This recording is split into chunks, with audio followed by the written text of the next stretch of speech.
tusētāji un dzērāji mēģina citus padarīt tādus pašus kā viņi. Teiksim, ir kāds atsevišķs cilvēks, kurš varbūt nedzer un nepīpē, piemēram. Tad tie vampīri tā kā mēģina viņam uzbrukt. Vai tu arī tagad, dzer, un tādu veidu uzbrukums taisīt, kas viņus tā kā pievieno viņu vampīru pasaulē. Vampīru pasauli īsais un viskodolīgākais aprakstojums ir vampīrs dara pašnāvību pats sev. Viņš sev nogalina. Tā ir pašnāvība, ko viņš dara. Viņš nomirs, viņa ķermenis nomirs, un viņa saprāts nomirs. Viņš nomirs, un viņš vairāk nebūs. Tā ir tā vampīra būtība, kad vampīrs tavu dzīvi atņem, visu tavu dzīvi atņem, visu skaisto tavā dzīvē un tam līdzīgi. Un tāpēc ir jāizstrādā savas enerģijas lauks, aizsardzības lauks. Un cilvēki, teiksim, 4. līmenī jau, 3. un 4. jau viņi sāk pievērot, ka dzīve veido viņam mācības, ka viss, kas viņa dzīvē notiek, katru dienu ir viņam kā mācība. Itin viss, pat katrs cilvēks, ko viņš satiek, ir kā mācība. Un katra lieta, ko viņš nejauši atrod, ir kā mācība. Un tur jāsaprot, ka nav nejaušība. Un katra diena tagad ir dota kā mācība. Un tad augsts pārliecība iegūst iekšēju apgaismību un visādas stipras pārliecības, kas īstenībā ir tava aizsardzības lauga pastiprinājums. Ja tev ir pārliecība, nozīmē, ka tos enerģijas lauks kļūst aizsargātāks. Un viņi mazāk sāk ietekmēt visu citu enerģijas lauku. Un tad jāsaprot ir nākošo kvantu fiziku, realitātes dalīšanās.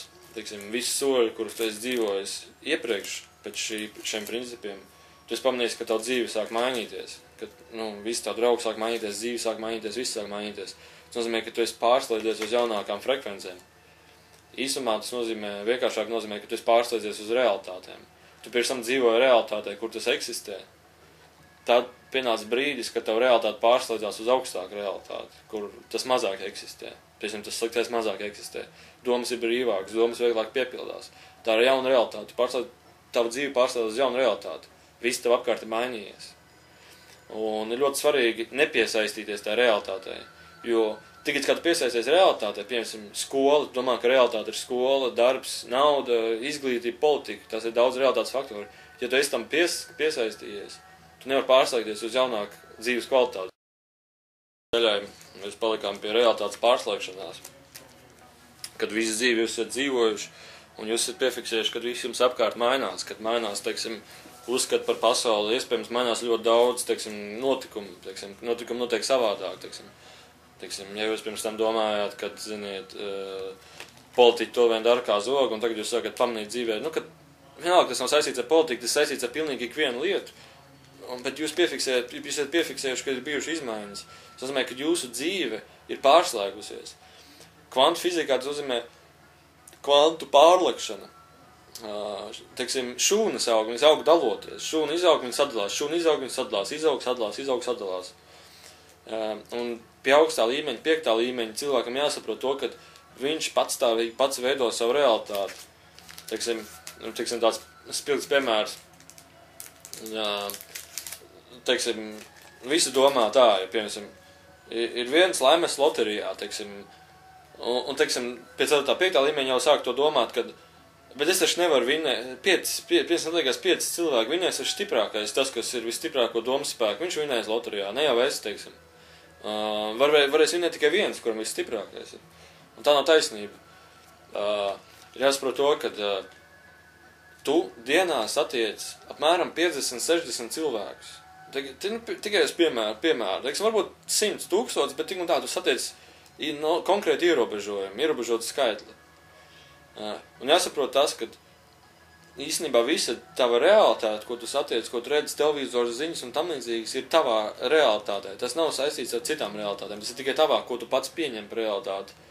Un, teiksim, tagad par to loteriju, teiksim, tu domā, es nevaru vinēt, jo vinēs kāds stiprāks, tā nav taisnība. Ja tev ir liela pārliecība un zināšanas, teiksim, kā vislabāk vizualizēt, kā vislabāk materializēt visu savu dzīvi, turpmāk un tam līdzīgi, tu vari sapratīs to, ka tev ir jāsaprot tas, ka, piemēram, piedalīsies 4 cilvēki tajā loterijā, visi vienādi, darīs vienāds paņēmienus, lai vinētu to laimest. Un, teiksim, laimest ir visspilgtākais atspoguļojums uz to, ka dabūt kaut ko, kas ir nesasniedzams, ko tu nevar izdarīt, nevar nopirkt to, tu vari vainot kaut ko pēc nejaušības, un nejaušība neeksistē. Tu vari laimēt to uz savu pievilkšanās spēku, ka tu radi to savā dzīvē.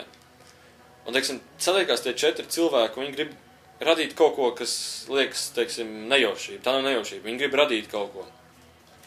Viņi grib radīt laimestu savā dzīvē. Viņi grib vinēt, teiksim, loterijā kaut kādu noteiktu summu naudu. Un, teiksim, viņiem ir tie paņēmieni, tie daudz paņēmieni, kāds viņi ir apguvuši tās dzīves savās dzīves laikā, iespējams ar iepriekšējās dzīves laikā, jo pie 5. 6. līmeņa jau cilvēkam ir jāsāk atcerēties pie iepriekšējām dzīvēm. Tu vienkārši caur meditāciju intelekts ir tik atvērts, ka viņš jau var pieslēgties iepriekšējām dzīvēm. Un tad viņiem ir jāsaprot tas, ka ja visi 4 vienādi līmeņi cilvēki, vienādas spējas, vienāda piesaistīšanās, kad visi 4 vinēs to laimestu. Un tas nebūs tā, ka tagad pateiks 4 laimētāji, vai katrs vinēs kaut kādu daļu no tā laimestu. Jāsaprot tā, ka katrs savā realitātē būs vinētājs. Ja vinēja Jānis, tad Jānim būs pasaule, kur viņš ir vinējis to laimestu. Pēterim būs pasaule, kur visur ziņās teiks, ka Pēters ir vinējis to laimestu. Un visi draugs teiks, ka Pēters ir vinējis laimestu. Jānim teiks, ka Jānis vinējis laimestu. Un, piemēram, Daci un Zane, viņai būs tieši tas, ka Zane vinēja laimestu un Daci vinēja laimestu. Un tā realitāte vienkārši sadalīsies 4 daļās. Un katram būs sava realitāte. Katrs satiks tos cilvēkus, kas teiks, jā, tu vinēji laimestu. Tu vinēji laimestu. Tas nav saistīts ar fiziskiem cilvēkiem. Fizisks cilvēks ir tikai atspogļojums viņa saprāta, teiksim, tāds gaismisks starojums viņa saprātam. Un saprāta lēkā. Viņi nav noteikti. Viņi tā kā, es pat nezinu, tā kā tu uz viņu skaties.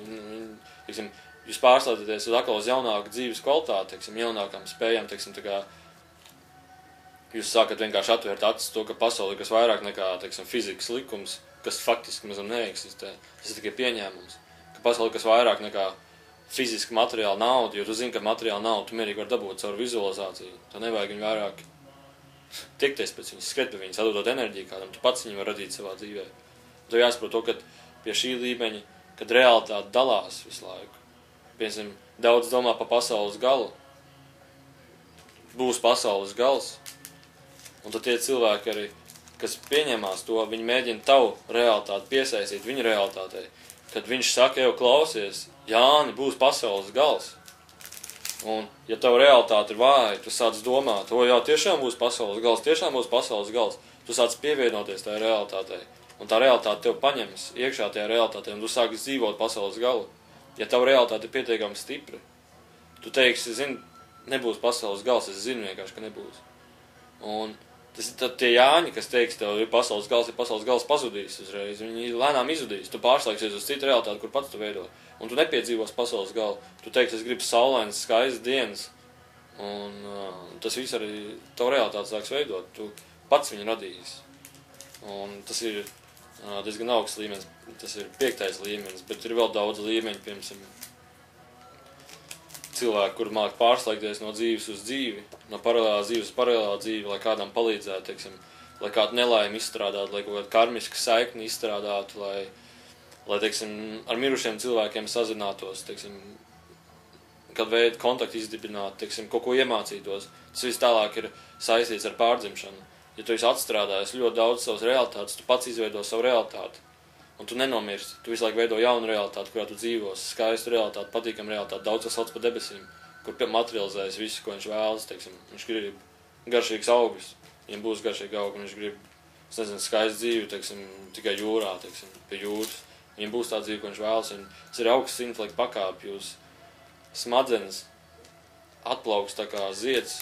Tā kā puķi, pilnīgi var sajust, tā kā puķi atplaukst.